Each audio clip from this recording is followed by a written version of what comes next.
siempre es una necesidad, puesto que el cáncer representa la segunda razón por la que morimos los seres humanos. La primera es la enfermedad cardiovascular, la segunda es el cáncer y la tercera es el ataque cerebral.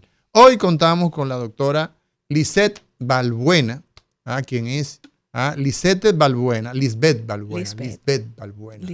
Eso es que usted se acuerda de la doctora Cunillera, que nos tiene abandonado. Un saludo a la doctora Lisbeth Cunillera. No, o sea, me ha abandonado, nos ha abandonado. Lisbeth Balbuena. Y qué bueno, porque usted nos comentaba, doctora Balbuena, que pues el cáncer no es lo mismo si es en hombre, si es en mujer, si es en niño.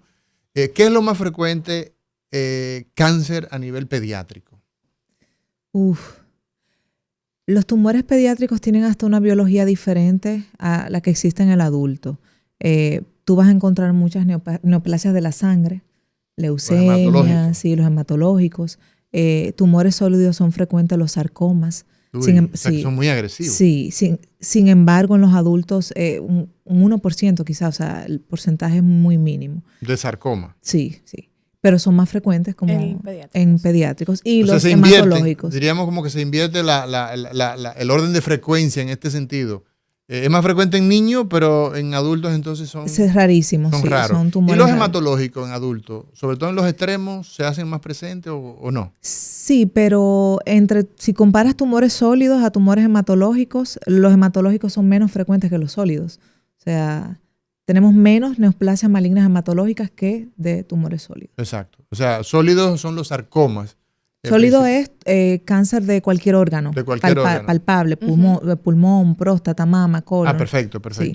Entonces, en ese orden, el orden de frecuencia siempre será los sólidos. Sí, los sólidos van a ser más frecuentes siempre. Siempre, ¿verdad? Salvo los niños que se invierte. Sí, son más hematológicos que los sólidos. Y en tema de agresividad, doctora, cuando tenemos, por ejemplo, un niño que es atacado por un tumor hematológico, una leucemia o versus un adulto, ¿a quién impacta más? ¿Con quién es más agresivo? Eso depende, porque son tipos de leucemia diferentes incluso. Okay. O sea, la que es común en niños no es tan común en adultos y viceversa. Incluso los esquemas de tratamientos varían y por lo tanto el pronóstico en cada grupo de edad es diferente. Pero eso depende del tipo de leucemia. Principal cáncer a nivel general. ¿Cuál es el primer cáncer a nivel general? Mama en mujeres, próstata hombres. Ok, eso es la regla, ¿no? Mama, próstata, ¿verdad? Fuera de mama y de próstata, ¿qué es lo que más mata en cáncer? Pulmón. Pulmón. Es el más agresivo. ¿Ves? Lisania, es el yo que cáncer estoy diciendo que que no fume. Ya, doctor, Dios me libre. Dios me libre, ¿verdad? Entonces, el cáncer de pulmón no es el más frecuente, pero es el que más mata. Mira, realmente, tú te buscas las estadísticas estadounidenses y sí te parece que es el más frecuente o de los más frecuentes. Exacto. Si tú lo comparas ambos sexos. Okay. Sin embargo, aquí nacional, muy por encima de pulmón, mama, próstata y colon. Pero exacto. Universalmente, si te buscas las estadísticas internacionales, sí pulmón. Y es el que más mata. Exacto. O sea que si tienes cáncer de mama versus cáncer de pulmón, el pulmón tiene una mortalidad más altísima. ¿Cuáles son el principal factor de riesgo entonces aquí en el pulmón? El mismo cigarrillo. Sí, fumar. El tabaco. Fumar. La industria. Fumar. Fumar. Cuando hablamos, porque es que el término tabaco, cuando sí el cigarrillo es obviamente mucho más dañino que el puro, pero cuando hablamos de derivados del tabaco, estamos hablando de la pipa, del puro, del fumar. Todas las formas. Fumar. Simple. ¿Qué se genera del punto de vista, digamos, doctora, para entrar en el tema que hoy usted nos ha traído, que es la inmunoterapia? Cuando se produce el acto de fumar, se genera una combustión, evidentemente, para poder quemar la sustancia que sea, ¿no?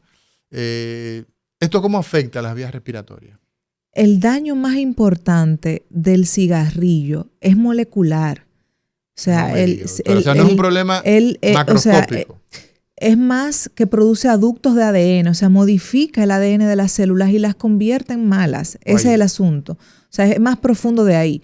Y eso es un daño que a la larga, con el uso continuo, no es reversible. El paciente que fumó, aunque lo abandone, sí, claro, disminuye el riesgo de cáncer, pero nunca se iguala a una persona que nunca ha fumado, porque ya esos daños del ADN celular no se revierten. ¿Y qué pasa entonces, doctora, con esos fumadores pasivos? O sea, yo no fumo, pero en casa quizás mi papá fuma, mi mamá fuma, yo estoy ahí, el riesgo es el fumador mismo. Pasivo tiene mayor riesgo de cáncer de pulmón que una persona que nunca ha fumado. Nunca va a ser igual que el de un fumador activo, obvio, claro. Pero sí tiene más riesgo que una persona que no haya fumado. El que vive con un fumador. O sea, aunque no haya fumado, pero está... Exacto. Está agarrando un factor de riesgo por el hecho de... Los fumadores pasivos, claro, los que viven conviven con fumadores. O trabajan con fumadores. O trabajan con fumadores. Que, por ejemplo, muchas veces ocurre eso, doctora. Sí, claro. Los niños de padres fumadores. Exactamente. O sea, eso es bastante importante. Y usted ha dado un dato, doctora, que no lo descubrió usted, pero usted nos lo sirve en el día de hoy. Demoledor. Padres tienen que tener el cuidado de no fumar en el entorno de los hijos, porque usted está transfiriéndole el riesgo de que esa persona padezca un tipo de cáncer, que no solamente es pulmón, cualquier tipo de cáncer, porque va a alterar la biología celular, el ADN, y la va a convertir eventualmente en una célula maligna. O sea, esa es la información que se desprende de esa idea que nos transmite la doctora Lisbeth Balbuena. Doctora, cuando se define que un paciente tiene cáncer, ¿qué debemos entonces nosotros hacer? Le tomaron una biopsia y es cáncer. ¿Cuáles son los tratamientos que se dispone al día de hoy para el manejo del tratamiento de cáncer? Bueno, lo primero, lo que hacemos de inicio es estadiar al paciente. O sea, determinar si este paciente tiene una enfermedad temprana, si es una enfermedad que se ha regado por otros órganos, y atendiendo a eso, entonces planteamos una terapéutica. Y esa terapéutica va a depender del tipo de órgano del que estemos hablando y del tipo de tumor que estemos hablando, porque en un mismo órgano tú puedes tener dos tipos histológicos diferentes. O sea, que el tratamiento va a depender de muchas cosas. O sea, de la histología, de qué órgano estoy hablando, y de la qué estadio está el paciente, y obviamente de las comorbilidades del paciente, de cómo está él físicamente y de qué es capaz de tolerar o no. Eso tomamos en cuenta. Entonces tenemos que el tratamiento incluye, pues naturalmente, ya una vez decimos, sí, hay cáncer, hay que ponerle número a eso. Está en etapa clínica 1, o 2, o 3, o 4, ¿no?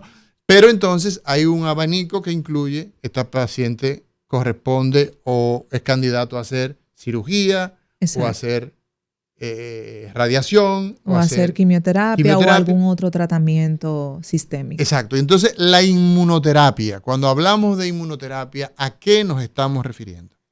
Mira, la inmunoterapia son una serie de agentes nuevos que utilizan de manera directa o indirecta el sistema inmune para atacar células tumorales. Y básicamente lo que se busca es un manejo más target, más específico, dirigido hacia el tumor y que no afecte tanto otras células que no son tumorales.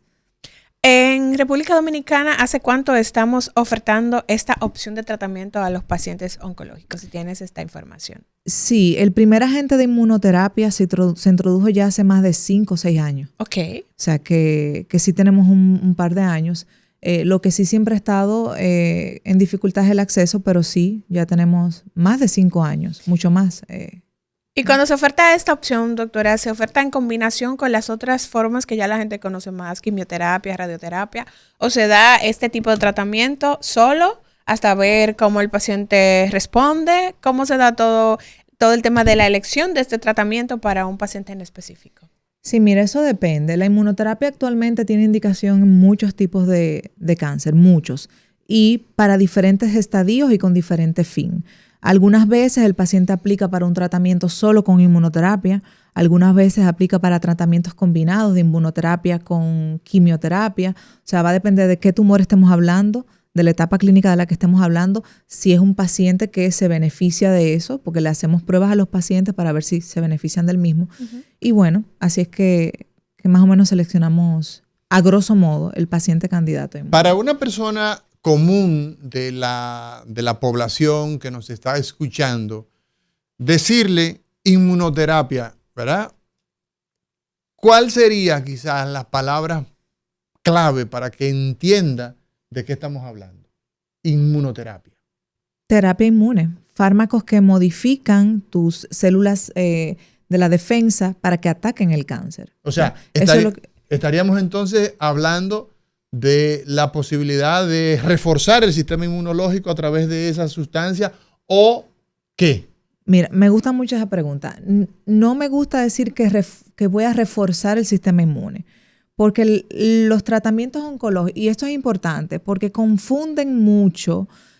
Ahora mismo en el mercado hay una serie de sustancias que venden, que refuerzan el sistema inmune. Sí, pero ese de refuerzo es así, como con una comilla. Es que no es tanto que refuerzan el sistema inmune. La inmunoterapia tiene dos maneras de funcionar. A ver. Directa o indirecta. Directa es, por ejemplo, que sacan... Tú tienes las células sanguíneas de tu cuerpo. Tú tienes una parte que se encargan de las defensas propias. O sea, son células que ante cualquier agente externo... Los glóbulos blancos están ahí. Los atacan, los glóbulos blancos. Entonces, directa es que tú agarras, por ejemplo, esos glóbulos blancos, los extraes del paciente y molecularmente, fuera del paciente, modificas esas células y luego las introduces otra vez para que ataquen células tumorales. Las entrena, lo pone a hacer ejercicio. Más o menos. Las modifica molecularmente. ¿Eso se hace aquí en la República Dominicana? No. Pero sí hay algunos agentes ya descritos para cáncer. No son los más frecuentes, no son la mayoría de las terapias que tenemos, pero es una manera directa de modificar el sistema inmune. Okay. O sea, que no es que tanto que la refuerza, sino que modifica molecularmente. Hay otra manera, que es de la que más tenemos indicación, que es de manera indirecta, que son fármacos que de alguna forma, las células del cáncer, para que la audiencia me entiendan, son células muy inteligentes. Se supone que tu sistema inmune debería tener la capacidad de detectar un agente extraño y de eliminarlo. Sí.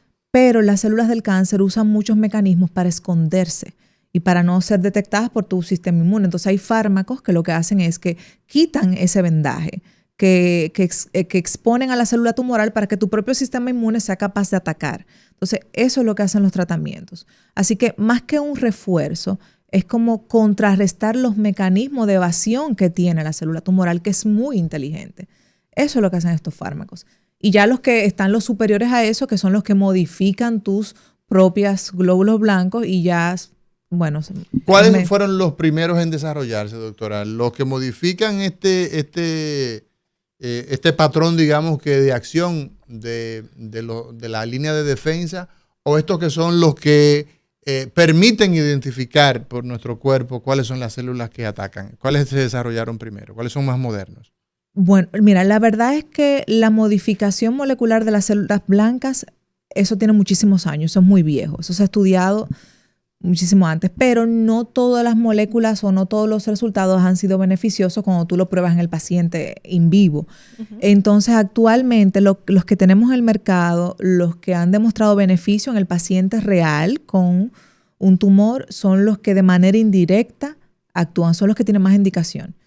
Los anti-PD1, los anti-PDL1, los anti-CTLA4, que de manera indirecta actúan en el sistema inmune. Tomando en cuenta, doctora, que estamos hablando de una opción de tratamiento relativamente nueva, ¿se ha podido comprobar la efectividad de este tratamiento en comparación con otros tratamientos que son quizás más tradicionales? ¿Y cuál es el beneficio para esos pacientes que en lugar de tú ofertarle quizás una quimioterapia, que sabemos todo el tema de los efectos secundarios, decirle, bueno, tenemos esta opción para ti y explicarle quizás cuál es el beneficio y el riesgo en comparación con los demás tratamientos? El futuro de la oncología es la inmunoterapia. No me diga. La inmunoterapia y las terapias dirigidas. Para que tengan un poco de contexto, la quimioterapia, básicamente, su mecanismo de acción es que las células del cáncer se dividen muy rápido. Son células que están fuera de control. Entonces, se vuelven locas. Sí, exacto. Entonces, la quimioterapia lo que hace es que ataca todas las células que se reproducen rápido. Pero resulta buenas y malas. Nosotros tenemos células buenas que naturalmente se reproducen rápido, como las células del cabello, las células de la piel. Por eso se pierde el cabello, doctora. Por eso cuando te dan quimioterapia, puedes perder el cabello, te dan náuseas, diarrea, todas esas cosas, porque también ataca células buenas. Sí. La inmunoterapia, la terapia dirigida, todo eso, son terapéuticas que van dirigidas solo al ambiente tumoral. Ya. Por lo tanto, tiene Más menos selectivo. efectos secundarios, Claro. más selectivo, más efectividad, más beneficios en sobrevida, más beneficios en muchísimas cosas. Y el futuro no, el presente de la oncología, quizás no lastimosamente en nuestro país, pero el presente de la oncología es la inmunoterapia. ¿Cuál podríamos decir? Hoy conversamos con la doctora Lisbeth Balbuena, recordándole que ella la encontramos en RODI, que es la Red Oncológica Dominicana Integral en Gascue. Está en el 809-682-9459. Usted le da ahí a la extensión 250.